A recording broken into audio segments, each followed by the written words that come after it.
Around the world in 80 days. These guys are also going to go around the world right now with this Sora against another Brawler using the same exact costume.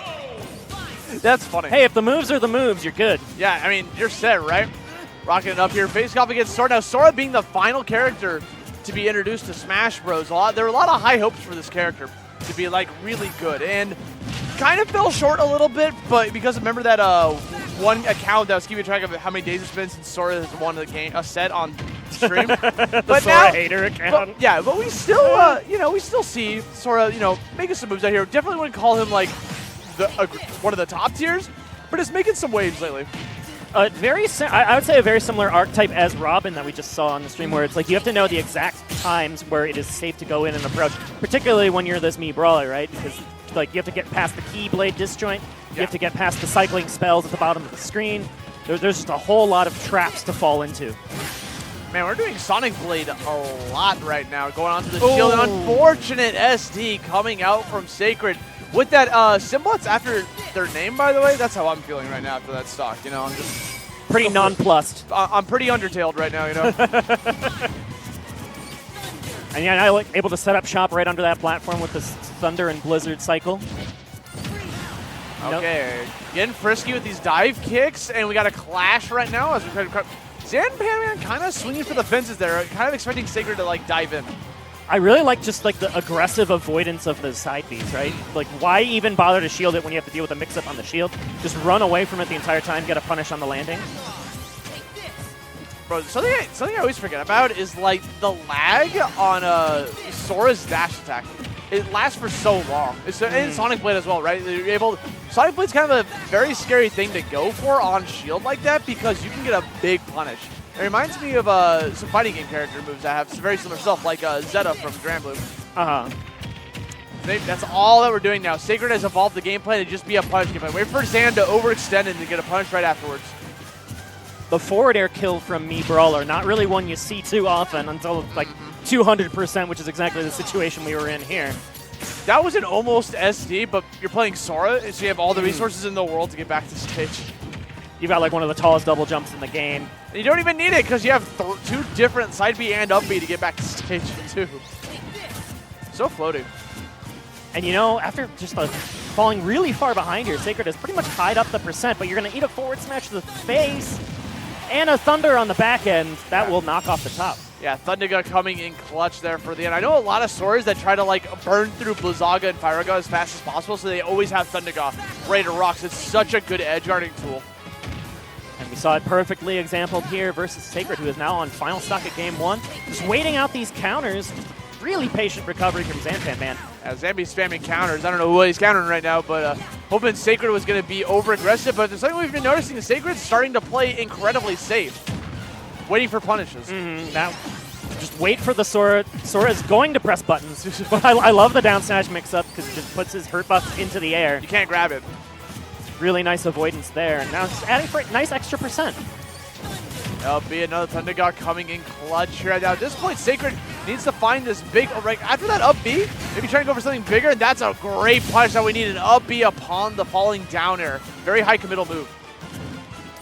Really like just taking away any of those mix-up options, right? That was just a quick punish on the immediate up B, not allowing for any side B cancels out of it, and then punish the landing down air, which is something that a lot of Soras really like to do because they think it's unexpected, but we all know it's coming. Yeah. Tried to parry the third one, I think, was the attempt there from Sacred. Down throw, trying to follow up the double smash. Another Sonic Blade giving you a lot of landing lag right afterwards. Might be using that a little bit too much, and Sacred is definitely catching wise to what's happening. Oh, that shield's really low, but... Oh, what a trade. It's going to give Sacred an opportunity to get back towards the stage. He almost touched into the corner of that blast zone. Oh my god, Cannonball to call out the Sonic Blade in the process. Gets the landing, finds the up smash. That's going to be Sacred bringing that back for a game 1 victory. What a clutch series of trades there that worked out in Sacred's favor, and then able to react off of the trade to take the advantage state that you were granted from said trade. Really great killer instinct to finish off that stock. Yeah, game 1 started off with like Xanpanman mashing buttons with Sora, and Sacred kind of getting overwhelmed by that. But as we saw the game start to evolve, we saw the evolution of Sacred's game plan. Like, okay, if you're going to be pushing buttons, bro, I'm going to wait. because you're going to do something high committal, and I have a back air with your name on it.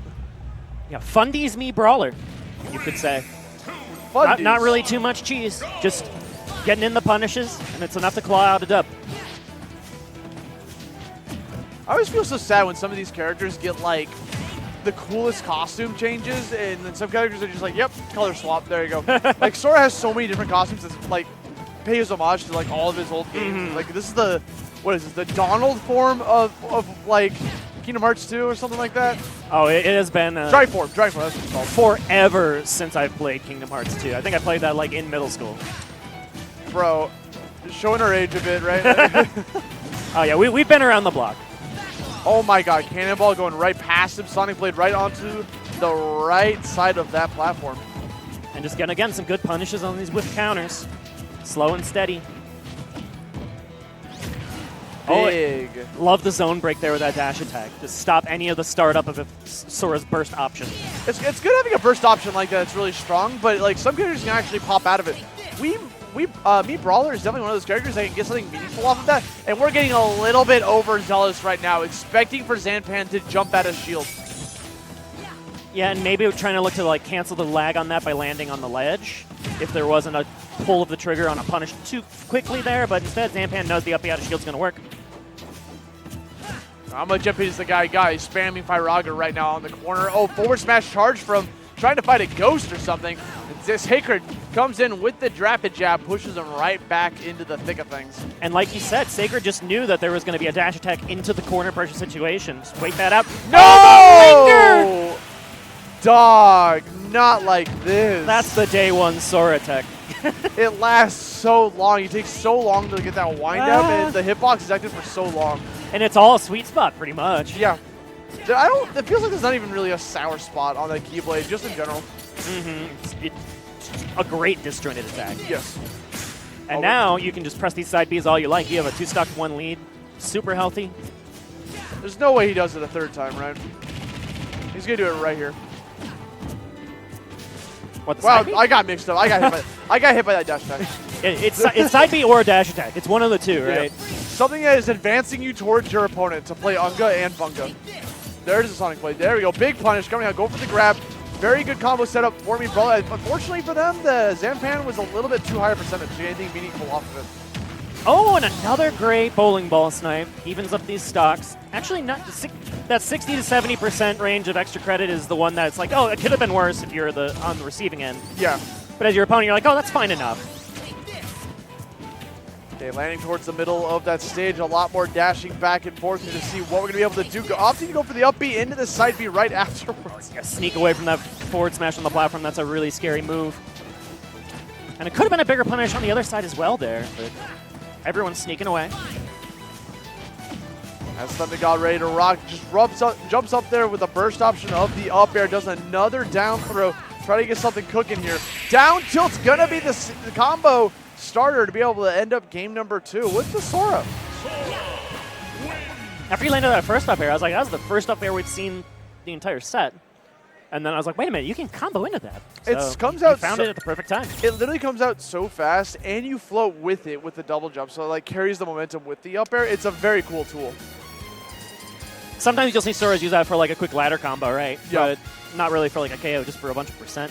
But keeping it fresh that entire time means it was in great shape for finishing up the stock when you need it. So to game 3 we go. Final game in this race to 2.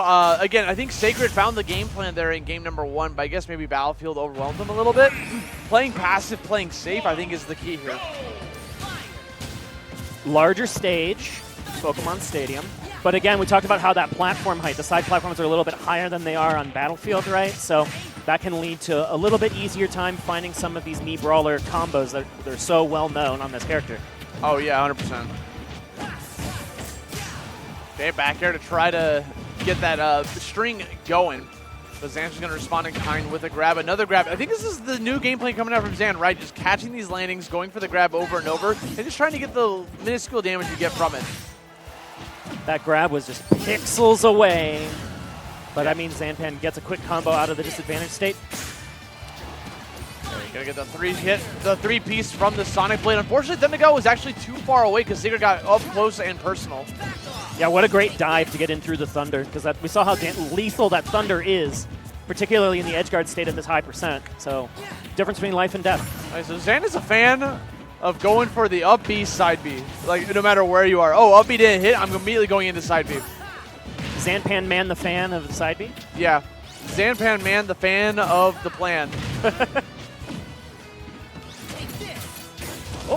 Sneak by. Really scary spot there for both those players on the side, but everyone's living. Okay, wait out the down smash, but the punish whips! That hurt to watch. That was a big heartbreaker moment. You had the punish, you had the right idea, but you just weren't close enough. There we go. All right. That was actually a very good challenge and a brave challenge at that, because that was only 2 swings of the Sonic Blade. Xanpan actually paused for going for the third one. Had a good read on the timings that Xanpan is going for and is able to get the punish in, even up these stocks. Now this is a closer 2-stock approach than Sacred has had in the past. All right, get a good punish, knock him away, but the down air is going to work out this time for Xan. The disjoint on that down air is so disgusting because it goes so far around Sora. It covers his whole body. And it like lags behind him too. Yep. It's really goofy looking, but oh, there you go, an up BKO, the first one I think we've seen in a hot minute. Yeah, Sacred finally figuring it out that, okay, if he goes for the up B, he's just going to throw it out like that. I'm going to be ready for it. And now that means Sacred has a pretty comfortable lead, I think, for the first time. Game 1 was a comeback victory for him, and then he was down 2 stocks in Game 2, so let's see if he can run away with this. But so far, he's being battered and bruised off the side, Pokemon Stadium here.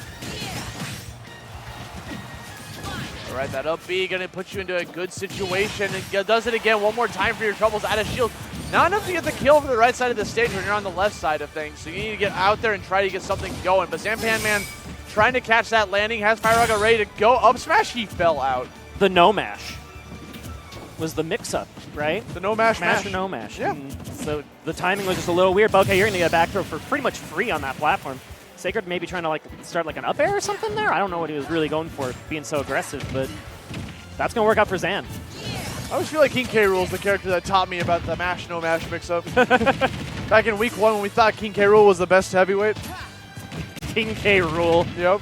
The classic overestimate a heavy. He gets nerfed too much. Yep. Now he's just completely worthless. He didn't even get nerfed. He just sucks. Well, they nerfed all berries, right? Yeah. Oh, no. Things are starting to come down to the wire here. Xanpanman sitting at 85 damage. Sacred looking for that next answer. Gets an up air.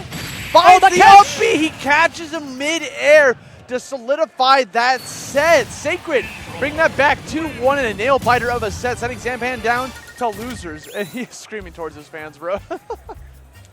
We didn't see really any of those true combos into the up BKO that is really well known for this character, but just pretty good reads on defensive options at the top of the stage can be just as lethal. And so Sacred's going to use that, 2 of them in fact, to take the 2 of the 3 stocks in that game number 3 to advance. Yep, and that's going to be all you need. You got to remember, we're still in the early parts of pools. This is still just round 1 of some matches, so people are still having to climb through that. And we're doing a lot of the pools matches today, all the way up to top 8, I'm pretty sure. Top 24 okay, is Sunday, I want to say. That's right, yes. They're doing top 24 and then top 8. Yeah, that's what it is.